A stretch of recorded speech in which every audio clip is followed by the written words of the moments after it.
But at this point, maybe if I may, okay, if I may just start, I understand actually from, who was it, Miss Liza, that Obra is actually a program that's been started way back in Pampanga. Okay, it's actually started in Pampanga. I'd like to know from our BSO from Pampanga here, Sir Paulo, how was it? What was the vision like? Where did you intend to bring that particular program? Not necessarily siguro responding to where we are now. Yeah, so Obra design was actually a brainchild of Pampanga way back 2012. So it was a design competition for students, up-and-coming designers, and very similar to what we have now. They were embedded with manufacturers from Pampanga, and the design and the designs and the products nag-compete sila with each other. And then ayun, the vision was to, very similar to this, was to get new designers, was to create new designers, to make sure that the designers know how the products are actually manufactured. Because sometimes sa school kasi, di ba, parang puro theory lang, walang actual. So, it's like bridging the gap. Yeah. Yun. So, yeah. Sir Paulo, I'm just interested, how many, how do you call them, designers or graduates did you produce during that time, and where are they now? There were 30 designers. They are now all over the Philippines. Mm-hmm. They're actually working with different companies now, and some of them are actually abroad. Okay, good to hear. Because I think that's also, something that we would like to benchmark on, diba? Finding out where we want to see this mentees, I don't know, 5 years from now, or even 1 year from now, diba? Parang ganun siya. Okay, thank you very much, Sir Paulo. And ladies and gentlemen, it was actually no less than the BSO, Pampanga, Cebu, and Metro Manila that guided the Department of Trade and Industry in putting this project together. Okay, so eventually funded by the DTI and was handed over to the Philippine Training Center. You might be wondering, because of course Design Center Philippines is also with the DTI. But we were of course quick in accepting the project because we saw the value. We saw where we wanted to bring our scholars and all that. Okay, anyway, we started, I think, December. Was it in December? December when the BSOs, no less than the BSOs, started screening and identifying who will become part of the scholarship. Okay, so I think it was short a period for them to screen, but eventually we were able to complete, I think not 60, okay, 20 per area, but we were able to reach, I think, 55, if I'm not mistaken, 55 scholars. Okay, so we have our scholars here. Just to mention, while we have, there was actually a question early on, why did we do it in Cebu, Pampanga, and Metro Manila? My quick answer was, there's a big concentration of artists in this area. Did I answer it right? Okay, thank you, Miss Liza. Okay, but we're really very happy that mentees did not only come from these areas, because we have mentees coming from Davao. Kaway-kaway naman yung taga Davao. Yes, thank you. We also have from Cagayan de Oro. Kaway-kaway, Cagayan de Oro. Si Jan pala, kasama ko last kailan ba yun? During an interview sa night news, something. And we also have from Bohol, correct? Ayun, may taga Bohol. From Leyte. Okay, may na-miss ba ako? Wala. Pampanga. Sige, Pampanga tayo. O, ba't mo lang nagtaas ng kamay from Pampanga? Okay, how about Cebu? Oh, di ba? May sound effects pa. And of course, Metro Manila. Okay, so we're really very happy that while we implemented those projects or the Obra Design Masterclass in 3 areas, we were still able to generate participants from all throughout the country. Sabi nga ni Sir Paulo kanina, this is actually a different, situation, because when you're in school, theories, there's you may be doing prototypes, but you're actually given so much time. But this time, di ba, konti lang yung oras, I see nods. Okay, anyway, for a scholar, let's see. Sino mga scholar natin dito, mga mentees natin? I'd like to hear from the both of them, from Neil and of course Joanna. How did the mentorship contribute to your understanding of the furniture making process, and how has it influenced your design philosophy? We'll start with Neil.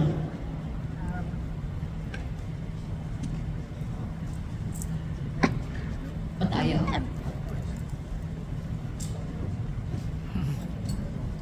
Hello?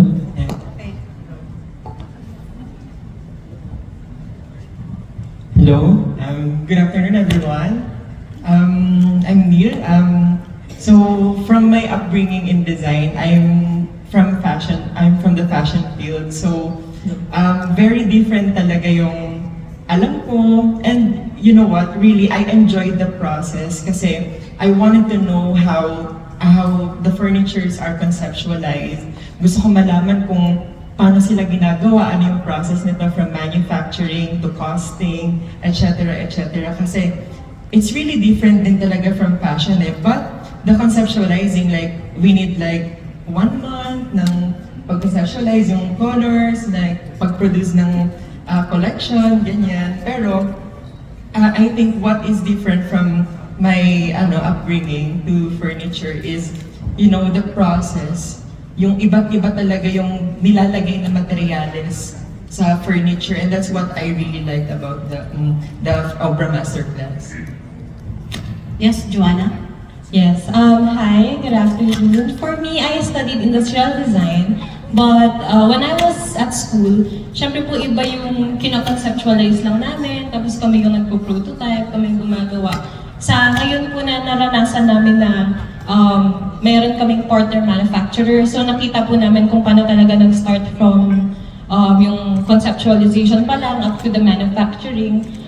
Important po yun for us to know kasi as designers, dapat po alam din namin kung paano binubuo yung mga designs namin para po kapag may kausap kaming manufacturers, hindi na mahirap kung paano bubuuin yung mga products namin. Mm-hmm. Good to hear. I'd like to go back to Neil.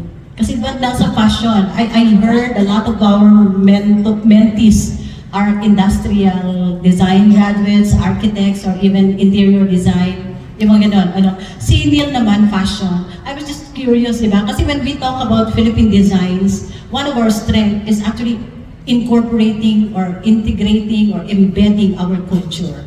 And when we talk about fashion, when we talk about, fashion particularly, we have a lot of products in the Philippines that are considered anchoring on traditions. Like for example, the fabric in a bell, in all, whatever. Have you thought of, incorporating or integrating these types of materials in the designs that you're thinking, not necessarily to do it today, or not necessarily an output for this class? Actually, at first, I was actually thinking about incorporating Filipino textile design because I'm from that field. Pero naisip ko parang marami ng yung sobrang dami na nun sa area na yun, ang dami nang gumagawa. So instead, thank you sa process ng aming mentors from NCR, we were pushed to conceptualize something that we like instead. For example, me, my upbringing is I studied bag design in Milan. So sobrang na-enjoy ko po yung Memphis na style ng design. So that's where I mag-design ng style. So sa maaraw po, ayoko po kasi i-push yung pagiging Filipino na kasi ako mismo Filipino na ako and I am proud to be one. So I think kung i-incorporate po siya, maganda po. Pero sa weaving, I think Pampanga kasi talaga, kung napunta ako sa Pampanga, I think magpapaweave ako ng Filipino na weaving techniques. Pero ayun po. Okay, thank you very much, Neil.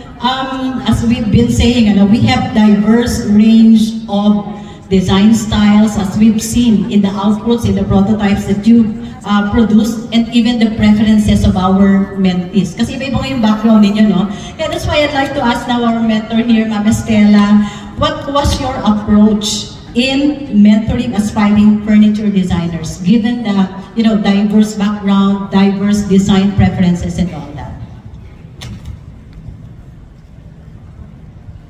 Hello. Yeah. So I'm a teacher kasi. So what we did is like we pooled our resources together. I worked actively with Christy and sometimes coordinated with Vito. Our goal was really to design develop a community. Community of designers. And the approach namin was like, where I'm strong. I take over the lectures or part of the workshops, and then Christy, takes charge of certain things. And in other aspects naman, we work together. So in effect, while we as mentors are assigned certain mentees, in many instances, we really work together. And to enhance a plan and even get insight and feedback from others, the other designers that we work with. In the beginning, because you were saying, and admittedly, there's really diverse experience, levels of experience, education, ganon. We really started with the foundation, like basics, elements, principles of design, understanding form, mga ganon. And from then on, moved to each of the mentees having a deeper understanding of material and technology, as well as relating with the companies they have to work with. That's how we approached it. Yeah, okay. Good to note that you were working in tandem. The strength of the other and the weakness of the other. You're actually complementing. That's why you were able to realize whatever it was. Yes, of course.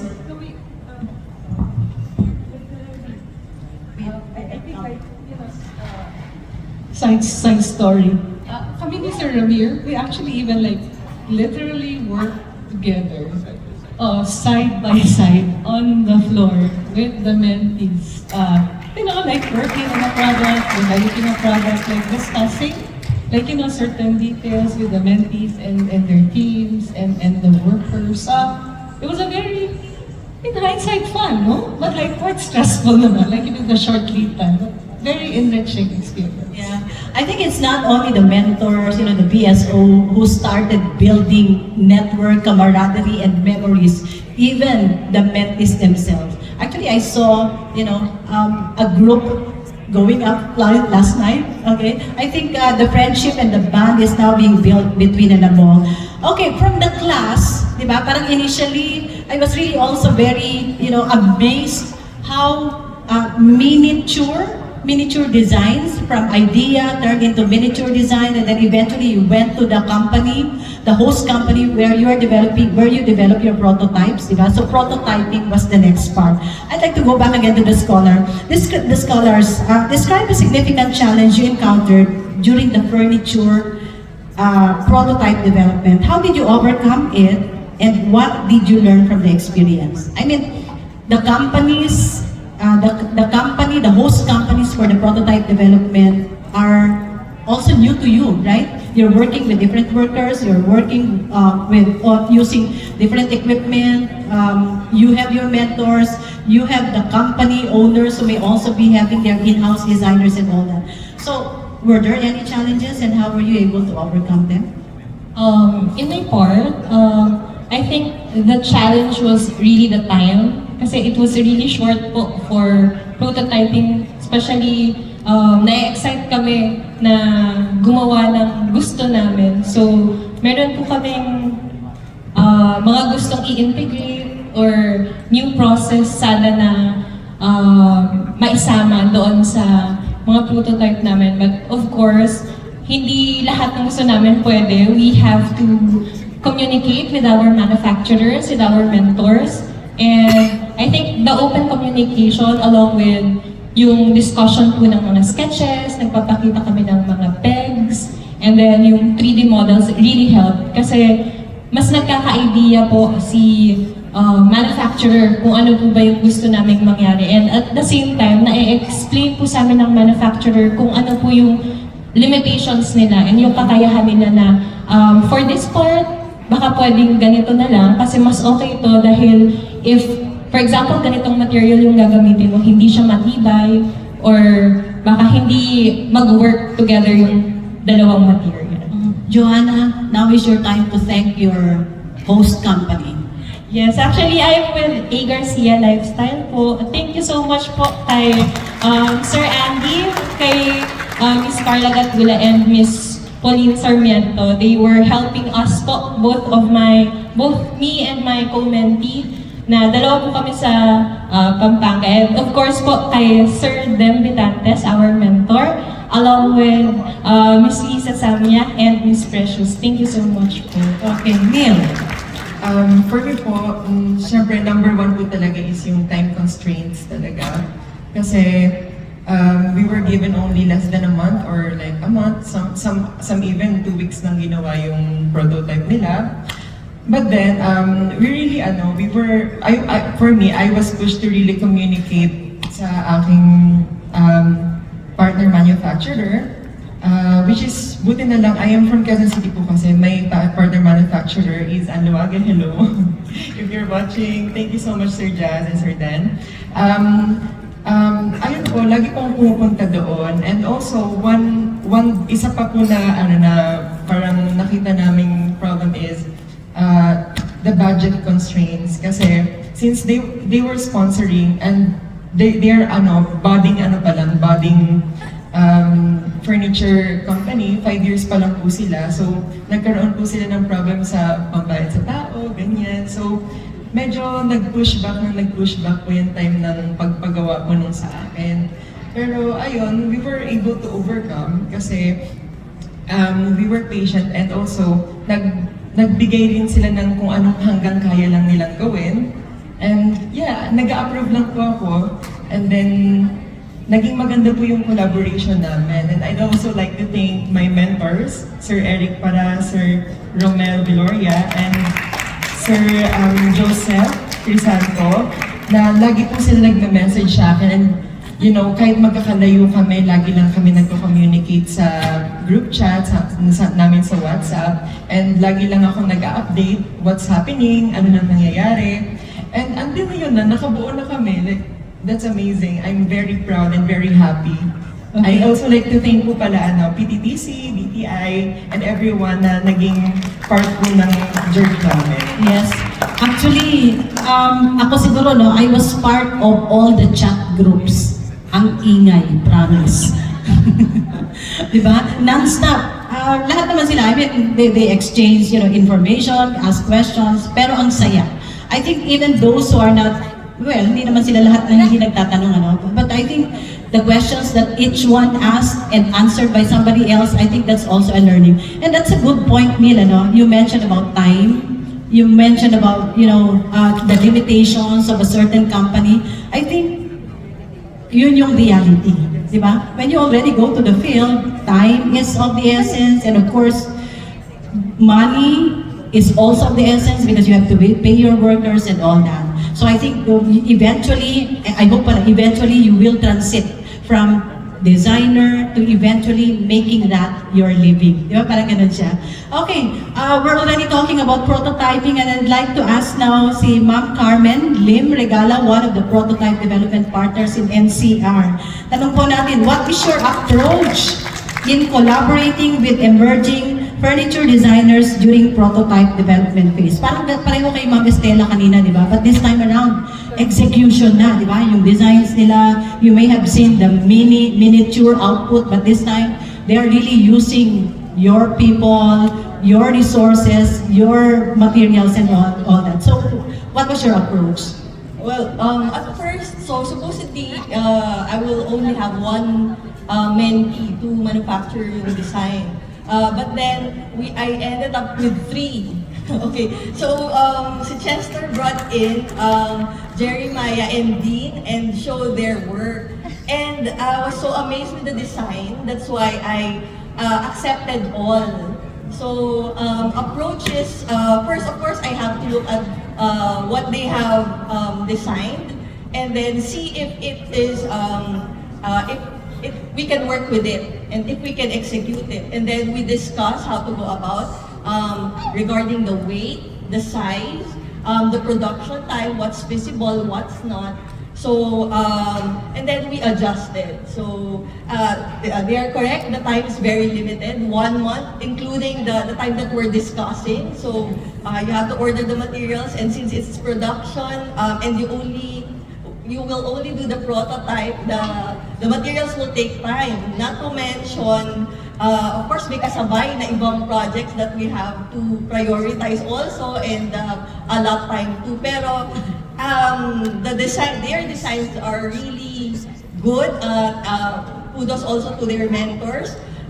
So, ayun, we executed them, and I'm very happy and proud of the designers. Okay, thank you very much. Si Sir Ramir is actually a board of trustee of the Cebu Furniture Industries Foundation, but I understand he also has his company. Diba? Medyo generic po yung tatanong ko sa inyo. If you can provide examples of successful partnerships with furniture designs scholars like them, what can be their contribution to your sector, to this sector? I must talk first as a BSO, and we are very, very thankful that we started in Pampanga, and to your family. And for our enablers here, the DTI, I see Obra, I see a lot of familiar faces. Thank you so much for continuing this masterclass, because we really need, the Philippines really need a pool of designers. Hindi lang kasi we are talking about individual companies. It's like when you have a company and you see an individual in your company, and we always define your company as the company is only as good as your poorest employee. So, in the Philippines, the buyers are looking at the Philippines, the swing that they will have to make, the budget that they have to carry. And if they only go to one company in Pampanga, in Cebu probably, we know a few in Cebu and probably in Mindanao. This is not the story that we have to follow. So we have to have a pool of designers that will shape again the furniture design of the Philippines, so that we'll be attractive again and become again the Milan of Asia that we have before. Now, going to the experience that we have with this Obra Design Masterclass was really very, very amazing. As Ma'am Stella was mentioning, we were really working side by side, and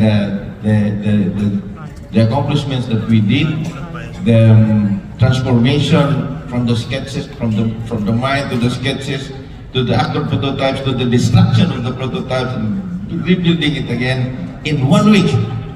That was really amazing. And also the design, the mentees themselves developed a bond that was also really wonderful.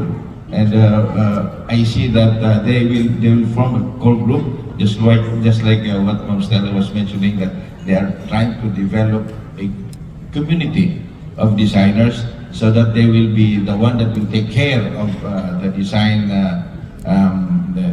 how the Philippines will be pictured again in the world of design, good design furnitures. I think that's the dream of everyone in the Philippines. Parang one society, one Philippines, dream. Exactly. Yes. Okay. Again, back to Ma'am Stella. What key skills and qualities should a successful furniture designer possess? And how do you help your mentees develop this? That's a very tall order, no? Good designer thinks beyond the self, because designer is supposed to meet a particular need. So it's not about you, it's about the company that you work with and that you serve. I would expect designers to be very conscious of why they design, who they design for, what form. Okay, beyond form, because like, I come from a studio where like, we're so design driven, form driven, very high aesthetics. Beyond like beauty, there has to be function. But like, we're talking about just the product, diba? But like, a product is only a very small aspect of the whole business.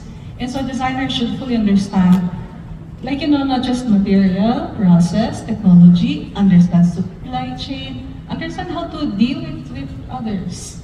And so then, what's a good designer is a very, self-aware human being. Is like, to me, that's very important. What was your second question? How do you help your mentors?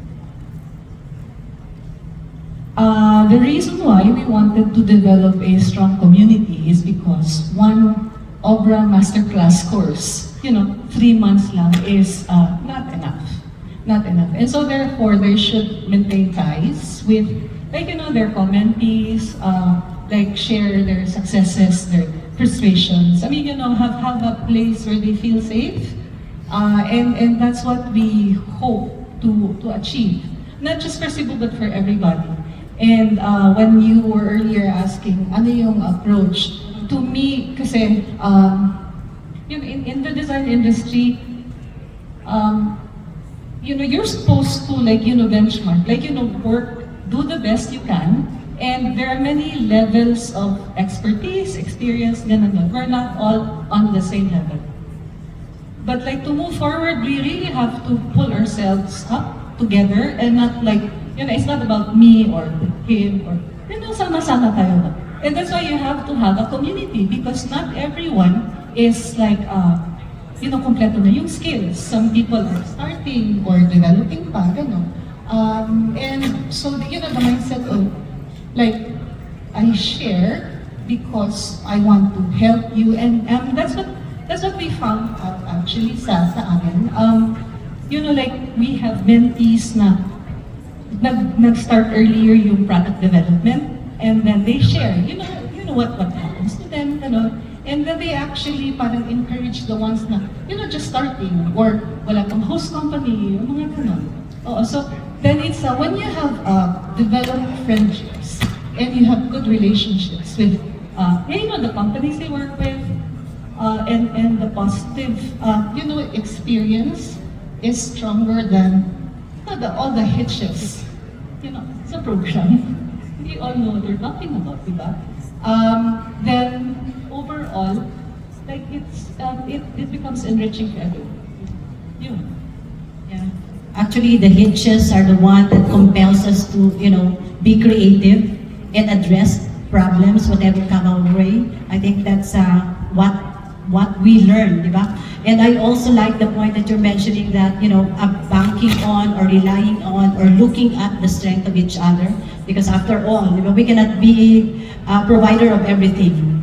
What we see in our colleague is something that may fill out whatever is lacking in us or insufficiency in terms of materials maybe or whatever, even the skills and competence. So like, to me, apart from like understanding ano yung requirement from the company, it's also like having parang like futuristic, like, to be more strategic, because we were really all in this together. I mean, I really take it seriously, the goal, diba, of providing designers who can work with the companies and provide really successful designs so we can get orders. And when you get orders, you're able to generate employment and so on and so forth. Ganon. So that's important. So like, sa mga mentees, young mentees have very strong ideas what they want, but it's beyond what you want. Okay, it's more about what the companies need or what the country needs. So we all grow together and learn from each other. Just openness. Okay, thank you very much, Ma'am Estela. Yes, sir. Yeah, and also with the dual training that is happening from the classroom, from design studios, and going to the factories, they are surprised that while